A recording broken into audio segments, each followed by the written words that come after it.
এখন আমি যাব হচ্ছে গাড়ির এখানটায় ইউটিউবের নামটা লেখাবো এই জায়গাটায়। আমি অনেক দিন ধরে ভেবে রেখেছিলাম নামটা লেখাবো, যেহেতু বেশিরভাগ ভিডিওতে আমার এই জায়গাটাই শো হয়, তো এই জায়গায় এখন একটা নাম লেখাবো। আমি নামটা লেখাতে দিয়ে এসেছিলাম অনেক দিন আগে, মানে নামটা লেখার জন্য।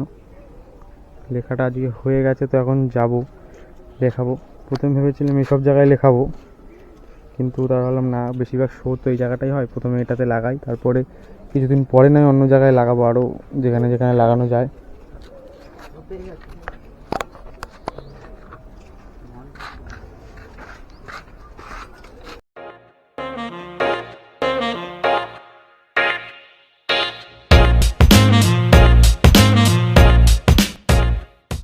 তো আমরা চলে এসেছি সুমনদার দোকানে এখন স্টিকারটা লাগাতে।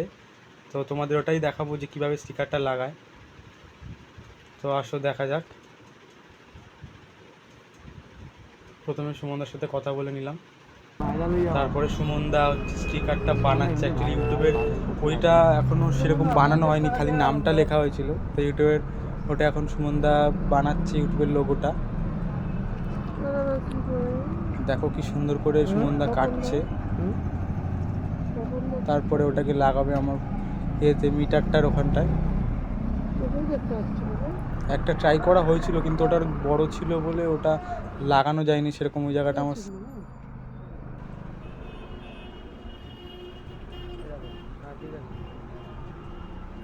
তো এটা বানানোটা কমপ্লিট প্রায়। এখন সুমনদা লাগাবে, তো আমি কিছু দেখাচ্ছিলাম যে আমার ভাবছিলাম ইনস্টাগ্রামের লোগোটাও লাগাবো। তো ভাবলাম ইনস্টাগ্রামের লোগোটা লাগালাম না, কারণ ইনস্টাগ্রাম লাগানোর মতো জায়গা নেই, জায়গাটা খুবই শর্ট, ওই জন্য ইউটিউবেরটাই ছোট করে লাগিয়েছি, নামটাও ছোট করেই লেখা, খুব একটা বড় না।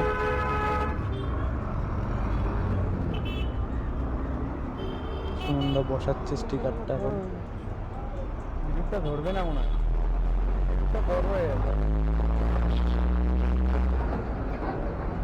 কেমন লাগছে তোমরা একটু কমেন্টে জানিও।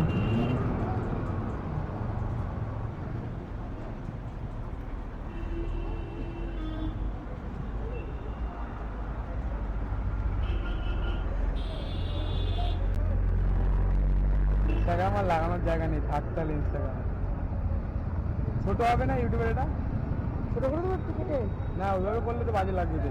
কি হবে ছোট করবো? মানে সাইজ ছোট নেই না, এটা তুমি আমি বলছি তো, তুমি এটা কেটে ওরকম ইয়ে করে দাও, তোমার মতো শেপ করে দাও। আমার মতো মানে তুমি যেরকম ওই যে আমারটা করে দিয়েছিল না, কেটে এরকম কাটবে, কেটে এরকম স্কোয়ার করে সাইডের সাদাগুলো কেটে দাও। সেটাই তো করছো, না করছো তুমি, করো তো, বললে হবে নাকি? নাও